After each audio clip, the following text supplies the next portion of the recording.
Hola, mi nombre es Jorge David Delgadillo, estudiante de Ingeniería Industrial de la CUN, y en este video aprenderás sobre el balance de ecuaciones químicas. Comencemos. Primero debes saber qué es una ecuación química. La ecuación química es la forma de describir lo que ocurre en una reacción química y sirve para representar lo que pasa cuando unos materiales se transforman en otros a través de una reacción química.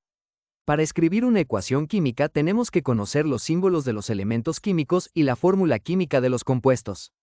Además, tiene que cumplir con una importante ley de la química, la ley de la conservación de la materia.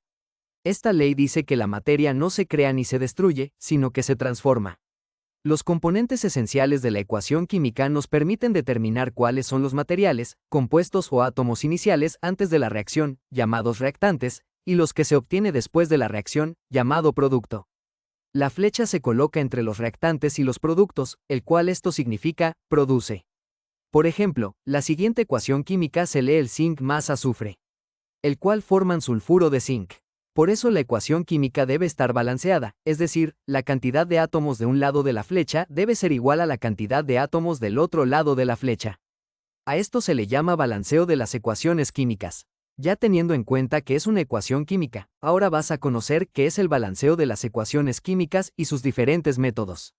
Empecemos. El balanceo de las ecuaciones químicas es la forma de igualar la cantidad de átomos que reaccionan con los átomos que se producen en una ecuación química.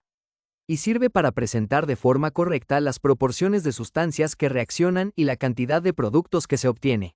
Para balancear una ecuación química, en primer lugar, debemos confirmar que el número de los átomos del lado izquierdo de la reacción es igual al lado derecho de los productos. De no ser así, podemos recurrir a algunos métodos para hacer el balanceo. El primero método es tanteo.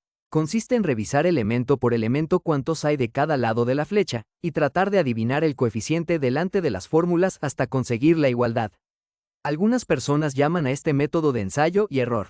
Por ejemplo, en la ecuación de formación del amoníaco a partir de nitrógeno e hidrógeno. Se puede evidenciar que esta ecuación no está balanceada porque hay 2 átomos de nitrógeno y 2 átomos de hidrógeno del lado izquierdo y un nitrógeno con 3 hidrógenos del lado derecho. Para realizar el balanceo seguirás los siguientes pasos. 1. Balancear al nitrógeno colocando un 2 delante del amoníaco, NH3. Ten en cuenta que el número que se coloca delante de la fórmula se le llama coeficiente estequiométrico. 2. Balancear el hidrógeno. Tenemos 2H del lado izquierdo y 6 de la mañana del lado derecho. El coeficiente 2 multiplica al subíndice 3 del H. 2 por 3 es igual a 6. Por ende, colocamos un coeficiente 3 delante del H2 del lado izquierdo para igualar la cantidad de átomos. De esta manera, habremos balanceado la ecuación química mediante el método tanteo. El segundo método es algebraico, el cual se utiliza la matemática para determinar los coeficientes delante de cada compuesto. Este método es útil cuando la ecuación química presenta muchos compuestos. Por ejemplo, en la ecuación de formación-combustión de etanol. Para realizar el balanceo seguirás los siguientes pasos. 1. Delante de cada fórmula química se coloca un coeficiente desconocido con las letras A, B, C, D, hasta cubrir todas las sustancias. 2. Ahora se hace un listado de cada elemento químico que conforman a la ecuación. Primero los elementos metales, luego los elementos no metales, dejando al final al hidrógeno y por último al oxígeno, de la siguiente manera. El carbono, C, del lado izquierdo tiene un subíndice 2 y el coeficiente A, y del lado derecho tiene un subíndice 1 y el coeficiente C, 2A igual a C. El hidrógeno, H, del lado izquierdo está multiplicado por un subíndice 5 más 1 y por el coeficiente A, y esto debe ser igual al coeficiente D por el subíndice 2 del lado derecho, 6A igual a 2D. El oxígeno, O, del lado izquierdo es igual al coeficiente A por el subíndice 1 más el coeficiente B por el subíndice 2, mientras del lado derecho es igual a coeficiente C por el subíndice 2 más el coeficiente D, A más 2B igual a 2C más D, 3. Generar ecuaciones matemáticas. Para evaluar A, para evaluar B, para evaluar C, para evaluar D, 4. Ahora asignaremos cada valor de cada letra como coeficiente en el compuesto. Es decir, que A se reemplaza por 1, B por 3, C por 2 y D por 3.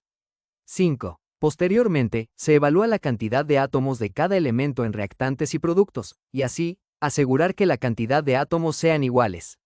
De esta manera, habremos balanceado la ecuación química mediante el método algebraico.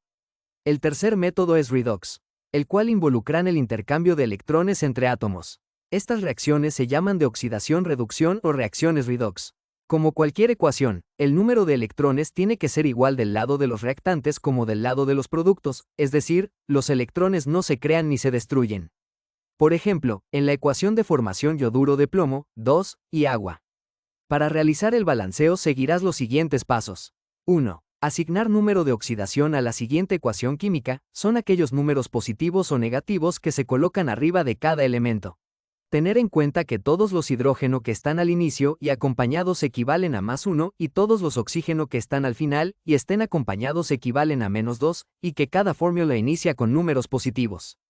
Por ende, colocaremos el número a los elementos del hidrógeno y oxígeno en cada lado. Posteriormente, deducimos en el lado izquierdo que al elemento plomo le colocamos +4 debido que el oxígeno tiene -4, seguido el elemento yodo le colocaremos -1 debido que el hidrógeno tiene +1. Recordemos que todas las fórmulas deben quedar equivalentes. Ahora deducimos en el lado derecho, al elemento plomo le colocamos +2 ya que al elemento yodo tiene -2. Seguido como el elemento yodo está solo y no tiene acompañante, por lo tanto, vale 0. Por último, se valida las cargas de los elementos del hidrógeno y oxígeno que estén equilibrados. 2. Identificar los elementos que cambian su número de oxidación. Se evidencia que los elementos hidrógeno y oxígeno no cambiaron, en cambio el elemento plomo al lado izquierdo tiene +4 y al lado derecho tiene +2, y el elemento yodo al lado izquierdo tiene -1 y al lado derecho tiene 0. 3. Escribir las semirreacciones del agente oxidante y el agente reductor, indicando los electrones que se pierden y que se ganan. Aquí podemos identificar que el elemento plomo tuvo reducción, por ende, a esto se le conoce como reduce. Y el elemento yodo tuvo un incremento, por ende, se le conoce como oxida. 4. Los coeficientes obtenidos de las semirreacciones obtenidas anteriormente serán los de la reacción original. Se colocan como coeficientes los números anteriormente mencionados, recuerda que siempre van al inicio de cada fórmula, según donde se encuentre el elemento. Por último, se evalúa que haya la misma cantidad de átomos en cada lado. En caso de que no esté equilibrado, se realiza el ajuste de los coeficientes. De esta manera, habremos balanceado la ecuación química mediante el método redox. Ahora verás un caso de aplicación en la vida cotidiana. Aunque estos conceptos son fundamentales, tienen aplicaciones indirectas en la vida cotidiana o en la ingeniería industrial. Por ejemplo, preparación de alimentos. Aunque no balanceamos ecuaciones mientras cocinamos, pero sí en las combinaciones de ingredientes donde se generan nuevas sustancias, la comprensión de los procesos es en la cocción, fermentación o incluso la descomposición de alimentos. Uno de ellos es al cocinar un huevo frito. ¿Qué pasa? Al calentar un huevo en una sartén, la clara líquida se vuelve sólida y blanca, y la yema líquida se espesa. La química. El calor provoca la desnaturalización y coagulación de las proteínas tanto en la clara como en la yema. Las proteínas pierden su forma original y se unen entre sí, formando una red sólida.